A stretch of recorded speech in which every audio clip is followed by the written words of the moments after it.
Hey guys, Furum here, and today I'm going to be testing the Shelby GT350R in multiplayer in Forza Horizon 4. Most of you probably know this is one of my favorite cars of all time, maybe second only to the 2020 Shelby GT500. But that just came out, so it's not really in any games yet. So my tune is by Adams20MTZ, and it gets me to a rank of 900, so that I fit right in S1 class. I'm using a dual-tone metallic purple paint with some black stripes on it to make it look a lot like my Asphalt 9 car. Now it does have a different wing, but that's just what this tune has, and you can't edit somebody else's tune if you have it. But now let's see how this car's acceleration and top speed compare between Asphalt 9 and Forza. So the Asphalt 9 one is speeding up quicker, as was the case with the Bugatti Chiron. However, the Asphalt 9 one stops at 184 miles per hour.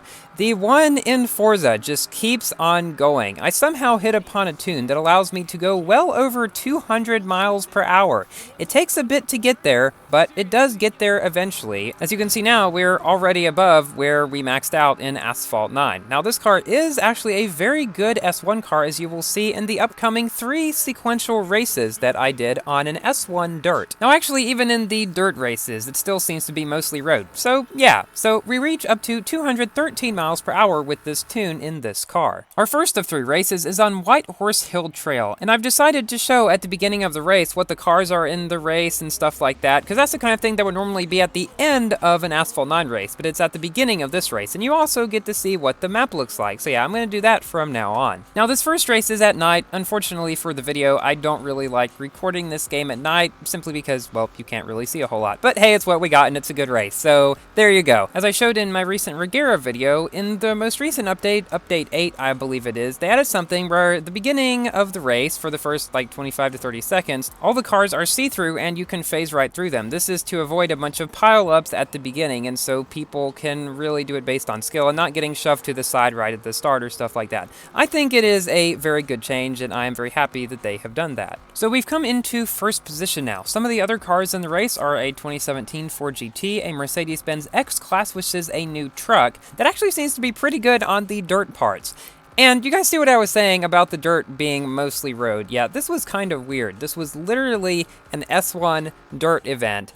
And as you can see, we've not gotten any dirt yet. So yeah, also in the race, we've got a Ford RS200, a Hoonigan Escort, and a couple of other cars. No cars that are actually super overpowered, which could be one of the reasons why I'm actually in front. And there, I forgot to brake as much. Yes, I'm still learning just how much to brake and when to brake, because you see, in some cars, the yellow and red on the line is not entirely accurate, because some cars do brake a lot better than others, and on cars like the new F99XXE, you don't have to brake until you're like in the red on a lot of turns, and for cars that have better grip. Sometimes you don't have to brake around curves that may have a yellow line. So it's things like that. You've really just got to learn on each track and with what car to brake when. Yeah, it is a lot to learn. So here we're having a pretty close fight with this Mercedes-Benz X-Class. He just manages to pass us here, and we're actually getting very close to the end of the race. But then, because of my faster top speed, I believe, I managed to skirt around him at the final couple turns. Also, he spun out a bit,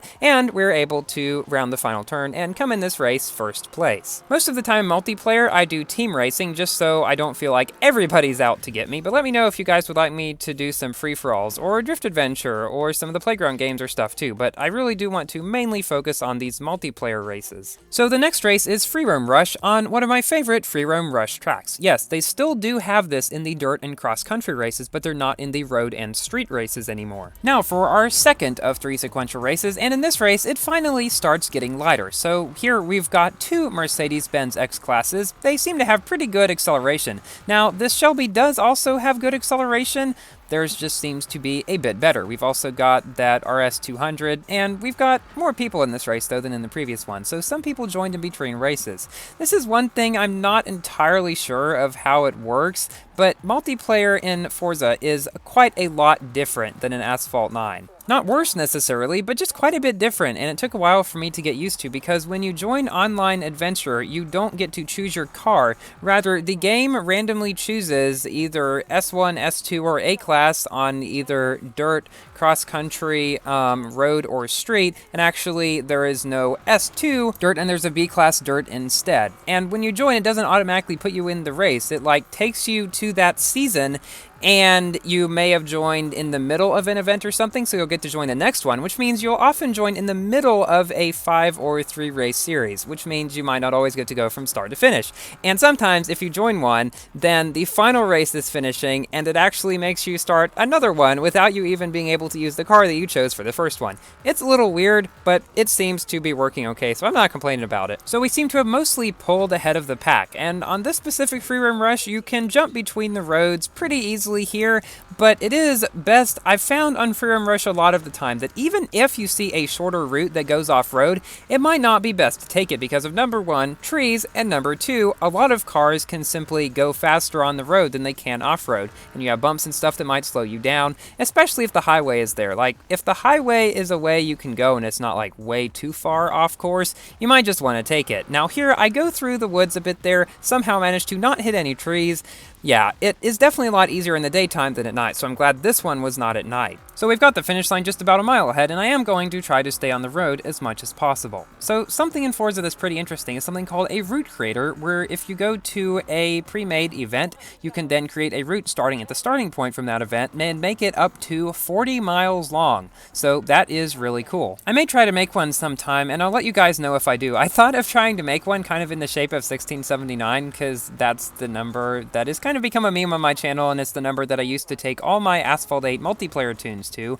Yeah, I might do that at some point. So here we come up right to the finish line, crossing through here. Thankfully there's no trees to hit, and we come in first. So let's see who got the other podium positions. In second place, we've got a Toyota AT37, and in third, we've got a Ford Mustang 13. There are a lot of Mustangs in this game, and I am very happy for that.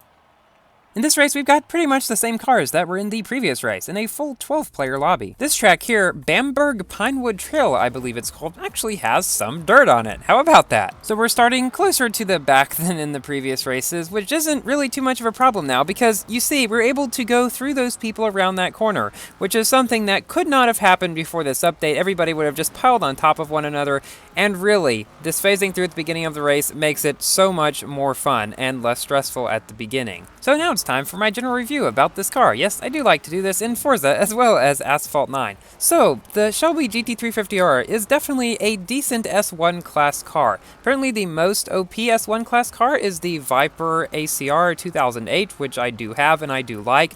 However, I really did get quite good luck or skill or something with this car that allowed me to win a whole lot of races that I played in it. So I don't know, maybe it's just because this car is just good luck to me. I don't know. But I'd say you should definitely try it out. This tune is pretty good. It grips well. It can drift around the corners on the dirt, but it mostly doesn't spin out or do things like that. It's pretty fast at accelerating. It is quite fast on the straights. Overall, it's just very good. You can take this car into S2 up to around 960-ish rank, I believe. However, there it will definitely not be as competitive, because then you've got some cars like the F99XXE, which can go like 269 miles per hour, at least at the 998 tune I have it at, and you've got things like the Mazda and the Senna and stuff like that, which would completely blow this car away. So I say, if you want to use this car in multiplayer, definitely choose this tune or some other tune that gets it to around rank 900, and thus you're facing about the kinds of cars that I'm facing in this race. So thank you to everybody who's been giving me tips and stuff in the comments of controls or just other things about the game. Some people have said that I should try using a controller. Perhaps I will get one, but for now I think using keyboard is okay since I'm very used to it. And iSad's YouTube channel, he's named Grandma Driving in the game, uses a keyboard and he's extremely good, so definitely keyboard players can do quite well. So we're in third place right now with about 80% of the race done with a Hoonigan Escort and I believe a Mercedes-Benz X-Class truck ahead of us. Now, I actually managed to catch up to them around some of the final corners, and something happened up here to the X-Class. And it's really funny. Saying X-Class, I keep thinking of X-Class like in the game, 999, but yeah, that's actually the name of the truck. So here, this guy manages to pull ahead of us around the final corner, and we come in second place, but not too far behind him. Thank you all for watching. Please like the video if you've enjoyed, and consider subscribing for more Asphalt 9 and Forza Horizon 4 content. And I'll be doing an Asphalt 9 stream tomorrow. Hope to see you there and in my next video. Goodbye!